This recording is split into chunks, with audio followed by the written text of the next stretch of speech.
Olá, estamos aqui de volta com o Conecta Clínico, a sua conexão da clínica médica com aparelho digestivo e outras áreas. Nós fazemos parte do núcleo de avaliação funcional do aparelho digestivo. Sou Fábio Teixeira, estou aqui hoje ao lado do grande mestre Ricardo Barbucci. Seja bem-vindo, mestre. Olá, Fábio, tudo bem? Estamos juntos de novo. E hoje é um tema especial. Vamos falar de ressaca. Isso, para o dia a dia do atendimento, do clínico, no PA, no seu consultório, para o gastro que está iniciando. Barbucci, afinal, como vamos conduzir o nosso paciente com ressaca? Seja bem-vindo, grande mestre. Obrigado, Fábio.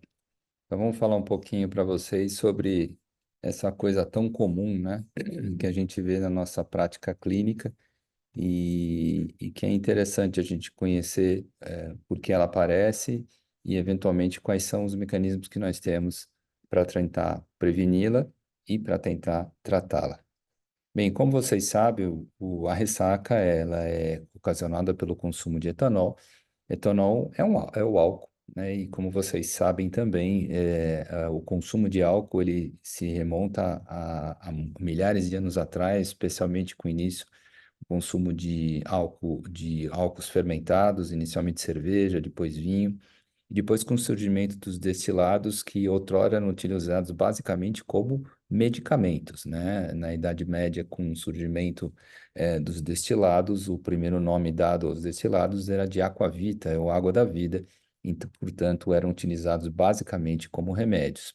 Na verdade, o álcool ele pode ter alguns fatores benéficos bastante já conhecidos, como eventual redução do risco de doenças cardiovasculares, redução de mortalidade geral em alguns trabalhos.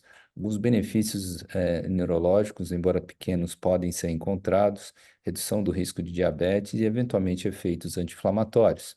Mas também a gente sabe os efeitos deletérios que o álcool pode provocar quando consumido, especialmente em excesso.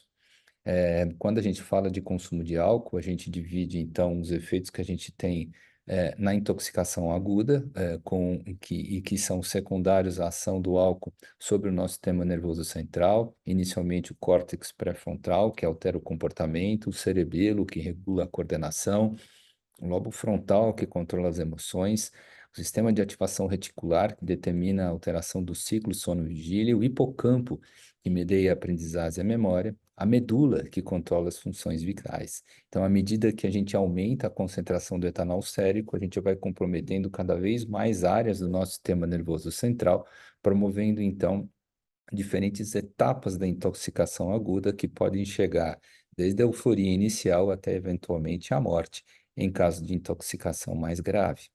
Importante a gente dizer que existem algumas síndromes parecidas com o consumo de álcool e que não necessariamente se relacionam com um consumo voluntário do etanol. O que a gente chama de auto brewery syndrome, na verdade, são pacientes que se apresentam com alteração da microbiota intestinal e que tem capacidade de produzir álcool endógeno, ou seja, dentro do nosso próprio intestino, fazendo com que haja uma absorção excessiva de etanol e, inclusive, levando a quadros de intoxicação sem que o paciente beba nem uma gota de álcool. O termo vesalgia, do norueguês Weis, significa mal-estar posterior a uma farra. E algos do grego significa dor. Portanto, o termo científico para ressaca ou hangover é vesalgia. Na verdade, a ressaca, ela representa um conjunto de sintomas e sinais perturbadores, normalmente experimentados no dia seguinte de uma sessão de consumo excessivo de álcool. E é interessante que a gente mencione que ela pode durar até 24 horas depois de se beber. O próprio álcool, na verdade, é responsável por alguns sintomas de ressaca, mas a grande maioria dos sintomas vai aparecer, inclusive na sua fase mais intensa, após o nível sérico do etanol ser zero. A predisposição à ressaca, o risco de ressaca varia naturalmente de acordo com a quantidade de bebida ingerida e também varia de acordo com o sexo, né, dos nossos pacientes. Homens e mulheres têm tolerância diferente para o álcool e também tolerância diferente para o aparecimento de ressaca. São inúmeros os sintomas que a ressaca pode nos trazer, mas é interessante que mais ou menos 20% dos pacientes que bebem, e bebem muito, não têm ressaca. Cerca de 47 sintomas já foram descritos associados à ressaca, que passam desde fadiga, sede excessiva, sonolência, sono, dor de cabeça, boca seca, alterações dos mais variados tipos no nosso tubo digestivo e até ideação suicida em algumas situações. Quanto mais intensos os sintomas, mais grave é a ressaca. E uma coisa extremamente importante da gente mencionar é que a ressaca causa alterações cognitivas bastante nítidas, especialmente distúrbio da atenção, memória e habilidades, incluindo inclusive alteração de tarefas cotidianas, comprometendo, por exemplo, o trabalho, mesmo que a gente não tenha então nenhuma miligrama de álcool circulando no nosso corpo. Alguns trabalhos interessantes mostram que a condição de conduzir, por exemplo, um automóvel, ela é bastante prejudicada durante a ressaca. Então, muitas vezes a gente acha que a gente deve evitar de conduzir o carro somente durante intoxicação aguda. Não, a gente deve tomar cuidado também na ressaca, porque os nossos reflexos estão diminuídos durante essa fase. Pacientes, então, que conduzem, por exemplo, operam máquinas perigosas, também correm um risco maior de acidentes de trabalho envolvidos nisso. Durante o consumo de álcool, existe uma inibição importante do que a gente chama de hormônio antidiurético, fazendo com que, então, durante esse consumo, exista um excesso de diurese. Isso promove, então, uma desidratação que acaba promovendo, então, um aumento importante desse hormônio, no período da ressaca. A intensidade, o aumento desse hormônio, no circulante é o que se relaciona mais diretamente com a intensidade dos sintomas da ressaca. Pode haver também irritação gástrica em altas concentrações de álcool, e isso pode interferir diretamente nos sintomas também gastrointestinais associados à ressaca. As dores de cabeça, na verdade, também podem ser explicadas pelos efeitos vasodilatadores do etanol e também pelo aumento de serotonina, histamina e prostaglandina, diretamente pelo intestino ou pelo aumento da absorção desses produtos que podem vir junto com a bebida alcoólica como forma de congêneres. Aqui é um exemplo de uma endoscopia de uma gastropatia associada à irritação provocada pelo álcool. Outra coisa extremamente importante é que o álcool pode induzir hipoglicemia e pode se manifestar durante a ressaca. A ingestão de álcool induz a diminuição de uma coisa chamada gliconeogênese hepática e que raramente induz hipoglicemia se os estoques de glicogênio no fígado dos nossos pacientes estiver normal, né? Mas em pacientes que vêm fazendo algum tipo de dieta, restringindo então carboidratos ou que tem algum tipo de hepatopatia, isso é uma coisa que pode acontecer, um risco real que pode também ser observado em pacientes durante a ressaca. Outra coisa que pode acontecer secundária ao efeito do álcool, especialmente em pacientes de origem oriental, é uma alteração do funcionamento da álcool desidrogenase, que pode levar então ao cúmulo de acetaldeído, que pode levar a uma série de sintomas gerais nesses pacientes quando consomem etanol. Eles ficam vermelhos, aumenta a frequência cardíaca, pode gerar cefaleia, dispneia, até hiperventilação, dependendo da quantidade de álcool consumido. Isso é bem encontrado, então, em pacientes de origem oriental. Além disso, o metabolismo do álcool pode gerar o acúmulo de acetato, que se relaciona diretamente com o aparecimento de anorexia, e de adenosina, que está diretamente relacionado com coordenação motora e desequilíbrio. O álcool também é importante como um mecanismo de ativação imune, o que pode fazer com que haja, então, a produção de citocinas inflamatórias durante o período de ressaca, e isso acaba se correlacionando com vários tipos de sintomas, tanto intestinais quanto extraintestinais, em que a gente vê nesse período em que as concentrações de álcool já baixaram bastante. Então, são inúmeros os fatores. Mas o problema é que nem sempre é somente o álcool causador da ressaca, né? Quanto mais complexa a bebida, mais congêneres ela apresenta com eles. Então, bebidas mais complexas como vinho tinto, uísque envelhecido, conhaque, etc., têm alto teor de congêneres, como, por exemplo, metanol, histamina, sulfitos, sulfatos, benzoatos, o que pode interferir diretamente na intensidade e frequência dos sintomas da ressaca. Normalmente, bebidas mais puras né, que não levam, que não têm grande sofisticação, vamos dizer assim, na sua produção, ocorre a quantidade de congêneros é menor e, portanto, o risco de ressaca também é menor nessa situação. Então, bebidas mais puras como gin, provavelmente a própria cachaça, porque a gente não tem aqui muita evidência de trabalhos com a nossa cachaça, mas vodka, gin, os rums mais puros e simples, ou seja, que não são envelhecidos, e o próprio vinho branco, levam muito menos ressaca do que bebidas mais complexas e até mais caras, né? Com relação à parte do tratamento farmacológico dos pacientes com ressaca, é óbvio que a gente tem que o principal mecanismo de prevenção da ressaca é beber menos ou não beber. Especialmente durante o consumo de álcool, a recomendação é que se faça uma hidratação adequada, já que a gente aí diminuiria a quantidade de hormônio antidiurético encontrado na ressaca nessa situação.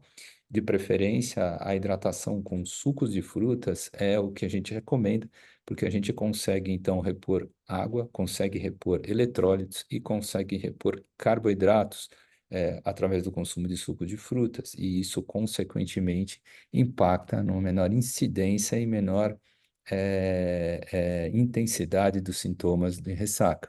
Uma série de fatores ou de medicamentos e fitoterápicos têm sido estudados para o tratamento da ressaca, que passam por exemplo, o ácido dofenâmico, passam por vários fitoterápicos, anti-inflamatórios não esteroidais, aminoácidos, cúrcuma, mas de fato não existe nenhum medicamento que de fato comprovadamente seja eficaz no controle da ressaca. Inclusive, mais recentemente, até o uso de melatonina tem sido utilizado em alguns trabalhos científicos, mostrando resultados interessantes. O fato que a gente vai se ater especialmente no controle dos sintomas encontrados na ressaca, analgésicos para dor de cabeça, antieméticos quando houver vômito, espasmódicos quando houver dor, e, é claro, uma hidratação adequada e o controle adequado do desequilíbrio eletrolítico. Novamente, aqui os sucos de frutas, água de coco e mesmo os hidratantes orais podem ter bastante eficácia no controle dos sintomas e melhoria da qualidade de vida nesse período tão ruim. Alguns advogam que o uso de pequenas quantidades de álcool durante a ressaca poderia reduzir os sintomas, né? Os ingleses chamam isso de hair of the dog, que consiste na administração de pequenas doses de etanol, que acabam competindo então com enzimas metabolizadoras de metanol e, consequentemente, retardar o metabolismo e controlar os sintomas. Não tem o mínimo sentido a gente tratar uma doença que é causada pelo álcool dando álcool, né? Isso parece um tanto quanto doido e, de fato, não existe nenhum substrato de fato científico robusto que corrobora o uso do hair of the dog no tratamento da ressaca. Durante esse período, além da hidratação, né, o consumo de alimentos menos gordurosos e menos condimentados parece trazer benefício no controle dos sintomas. Outra ideia também errada é achar que o consumo de café seria interessante na redução da fadiga, da ressaca. No entanto, a cafeína ela pode exacerbar a desidratação e, de fato, não aliviar significativamente outros sintomas, como a dor de cabeça e a náusea. Depende muito da sensibilidade de cada um e da experiência de cada um com relação ao uso da cafeína. Concluindo então a nossa apresentação, a gente pode dizer que a hidratação e reposição de eletrólitos é essencial para a gente prevenir a ressaca e também para corrigir os sintomas desse problema. Existem algumas evidências de que o uso de anti-inflamatórios não esteroidais poderiam diminuir a produção de prostaglandinas, que poderiam se relacionar com vários tipos de sintomas da ressaca, mas cuidado deve-se ter com esses anti-inflamatórios, especialmente se o paciente já vem desidratado, porque isso pode aumentar o risco de insuficiência renal, além de agravar, sem dúvida, a gastropatia induzida pelo etanol. E isso poderia, na verdade, agravar mais do que ajudar os sintomas relacionados com a ressaca. Antiácidos, inibidores de bomba de prótons e outros antissecretores têm sentido de serem utilizados, especialmente se o paciente vomitou muito e tem pirose importante ou dor epigástrica, além, é claro, de uso de antiespasmódicos para controlar normalmente as cólicas abdominais.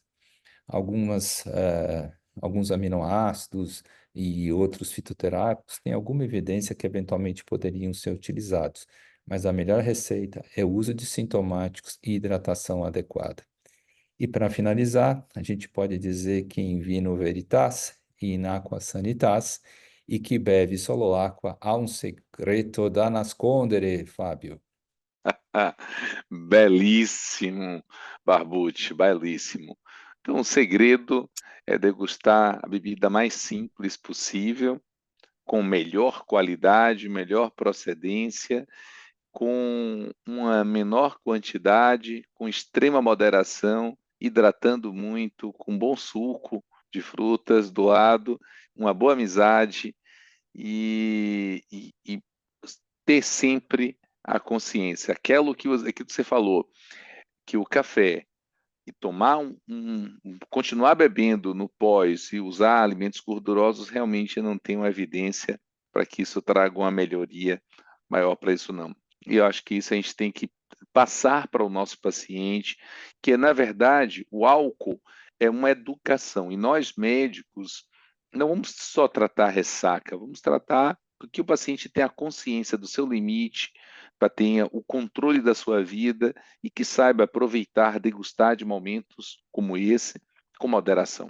Não é isso, querido Barbucci? Lembrar, assim, quando nós estamos lançando sempre algumas das medicações que a gente desenvolve, a meclozina, quando não utilizada com álcool, a gente tem que ser sempre uma atenção especial, porque todo antihistamínico, quando utilizado com álcool, vai poder potencializar um pouco mais, mas na necessidade de um uso para um controle antiemético, poder utilizar sempre a forma mastigável, de uma forma mais prolongada, e evitar, nos 8 horas, junto do álcool, para que não haja nenhuma potencialização. Mas isso controla realmente controla com que o paciente tenha essas náuseas, o vômito e que possa se hidratar gradativamente. Mas o ideal é que não precise chegar na ressaca, né, Barbucci? É isso aí. A gente tem que consumir álcool com responsabilidade para a gente não aproveitar né, o consumo dessa substância que nos ajuda tanto na socialização, mas quando consumida em excesso, além do problema da intoxicação aguda, nos traz o grande remorso no dia seguinte. E é importante a gente mencionar que as alterações assim cognitivas durante o período da ressaca são bastante nítidas. Então, extremo cuidado, especialmente na condução de veículos motorizados no período de ressaca. Evitem de fazer isso, tá? É claro que evitem de dirigir o carro, especialmente durante o quadro de intoxicação aguda, mas também no quadro de ressaca é importante que a gente evite operar máquinas perigosas, ou evite fazer alguma atividade perigosa, ou eventualmente até dirigir veículos automotores. Mas deixando aqui, mais uma vez, a nossa gratidão por você, clínico, você, gastro, que está nos acompanhando, está conectando, compartilhando essa experiência. Siga nosso canal da Neurogastro, do NAFAD, espalhe essa pílula para mais e mais colegas, para que nosso paciente possa ser impactado de forma positiva. Esse é o Conecta Clínico. Estaremos juntos na próxima. Um forte abraço, gratidão, Barbucci, mais uma vez estarmos junto contigo.